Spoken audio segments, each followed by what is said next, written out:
Hello all. From today onwards, I'm going to start one new series that is the book reading. And those who are watching me first time, let me introduce myself. Usha Mahale Bomle. I'm a law of attraction coach and the author of the book High Vibes: A Journey to an Abundant Life.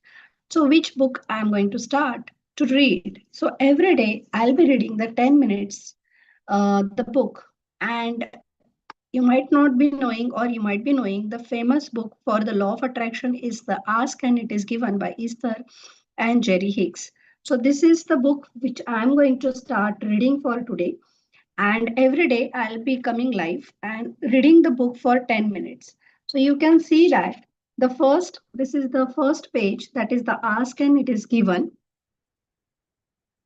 It's my old book. So you can see there are many things are there. The dots are there on the book. So this is the content. So I'm going to start with the book, that is the introduction. Then forward is there. Then preface by Jerry Hicks. And then an introduction to the Abraham. So from this page, I'm going to start the reading. And every day I'm going to read it for 10 minutes. So let's begin and take this challenge of reading every day 10 minutes with me. And if you don't have the book, don't worry. I'm going to tell you or read it for you. And I'm going to show you the pictures as well, that from where I'm starting this book reading. So this is the first book from which I'm going to start the reading this book. So let's begin. So an introduction to Abraham by Esther Hicks. So Abraham is the one spirit which guides the Esther and the Jerry Hicks. So Esther, she gets all that intuitions, all that teachings from the Abraham, and she delivers it through her.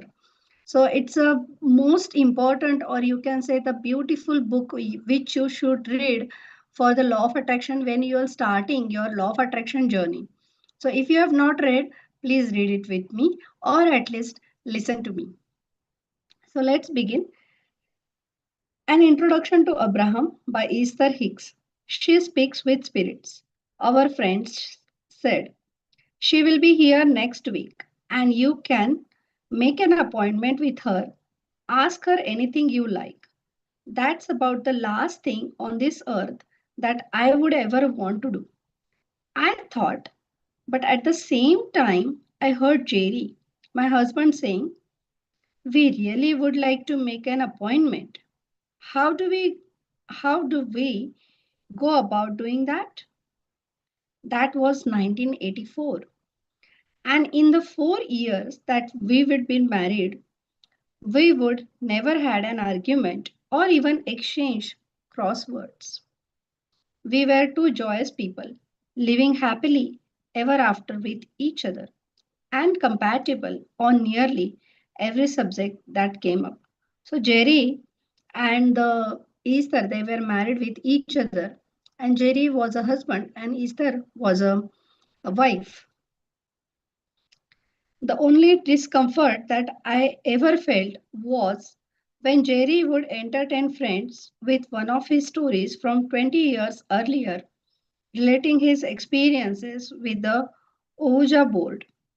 If we were at a restaurant or some other public place, when I sensed one of those stories coming on, I would politely, or sometimes not so politely, excuse myself and retreat to the ladies' room, sit in the bar, or take a walk to the car until I believed that sufficient time had passed and the account would be over.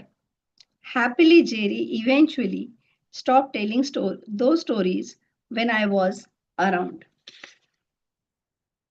I wasn't what you would call a religious girl, but I would attended enough Sunday schools classes to develop a very strong fear of evil and devil. Thinking back, I'm not really sure if our Sunday school teachers had actually devoted a greater proportion of our classes to teaching us to fear the devil, or if that's simply what stood out in my mind.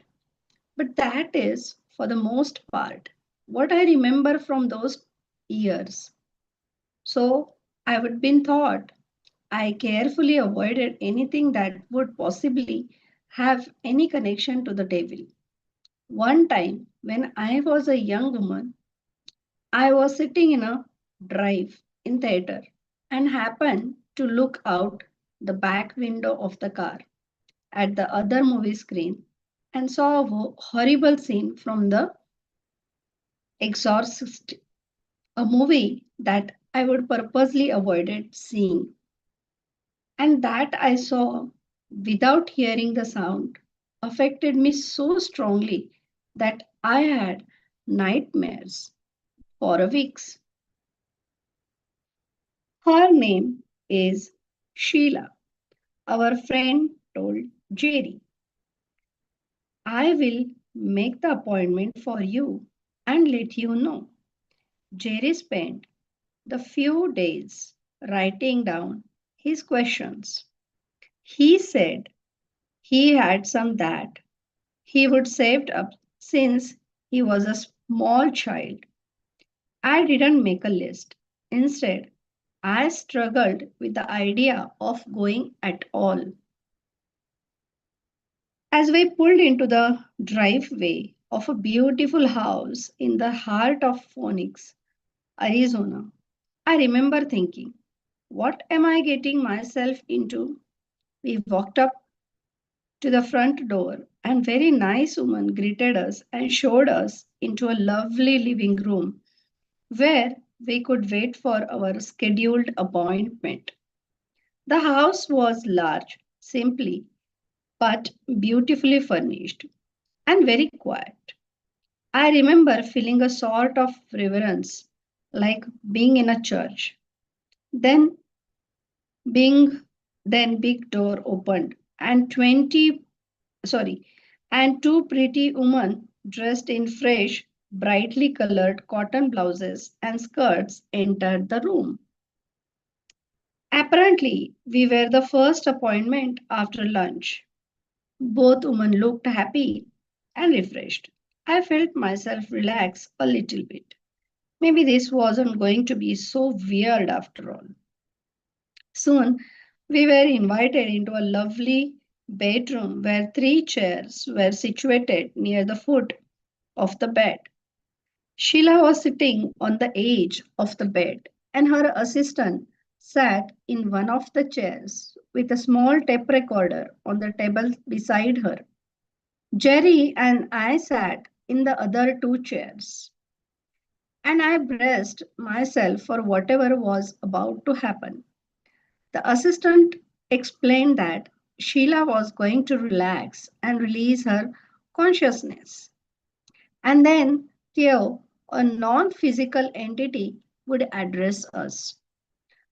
When that happened, we would be free to talk about anything we desired. Sheila lay across the end of the bed, only a few feet from where we were seated, and breathed deeply. Soon, an unusual sounding voice abruptly said, it is the beginning, is it not? You have questions? I looked at Jerry, hoping that he was ready to start, because I knew that I was not ready to talk with whatever was now speaking to us. Jerry leaned forward. He was eager to ask his questions. I relaxed as Theo's words slowly came out of Sheila's mouth. And while I knew that it was Sheila's voice we were hearing, I somehow also knew that something far different from Sheila was the source of these marvelous answers. Jerry said he would been saving his questions up since he was 5 years old, and he asked them as rapidly as he could. Our 30 minutes passed so quickly, but during that time, somehow, without my speaking a word, my fear of this strange experience lifted, and I was filled with a feeling of well being that surpassed anything that I would ever felt before. Once back inside our car, I told Jerry, I would really like to come back tomorrow. There are some things I would now like to ask. Jerry was delighted to make another appointment because he had more questions on his list as well.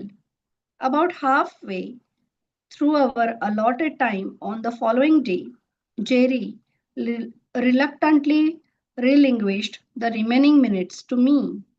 And I asked Theo, how can we more effectively achieve our goals?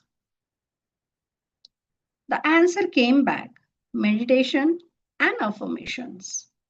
The idea of meditation didn't appeal to me at all, and I wasn't aware of anyone who practiced it. In fact, when I thought of the word, it brought to mind people lying on the bed of nails, walking on hot coals, standing on one foot for years, or begging for donations at the airport. So I asked, what do you mean by meditation? The answer was short, and the words felt good as I heard them. Sit in a quiet room, wear comfortable clothing, and focus on your breathing. As your mind wanders and it will, release the thought and the focus upon your breathing. It would be good for you to do it together. It will be more powerful. Could you give us an affirmation that would be of value for us to use? We asked. I say, I say your name, see and draw to me through divine love those beings who seek enlightenment through my process. The sharing will evaluate us both now. As the words flowed from Sheila, Theo, I felt them penetrate to the core of my being. A feeling of love flowed to me and through me like nothing I would ever felt before. My fear was gone. Jerry and I both felt wonderful. Should we bring my daughter Tracy to meet you? I asked. If it is her asking, but it is not necessary for you to. Jerry and Esther are the channels. That statement made no sense to me at all. I couldn't believe that I could be this old in my 30s and not already know something like that. If it is very true, the tape recorder clicked off, and we both felt mind disappointed that our extraordinary experience was finished. Sheila's assistant asked us if we had one last question.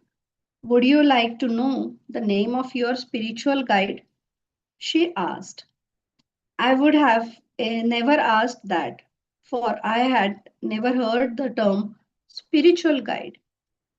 But it sounded like a good question. I like the idea of guardian angels. So I asked, yes, please. Could you tell me the name of my spiritual guide? So here, today we'll stop. Tomorrow we'll come to know that who was Jerry's and the Esther's spiritual guide. So tomorrow at the same timing, I am coming live to read the next chapter of the book. So see you tomorrow. Till that time, keep reading and keep smiling. Thank you.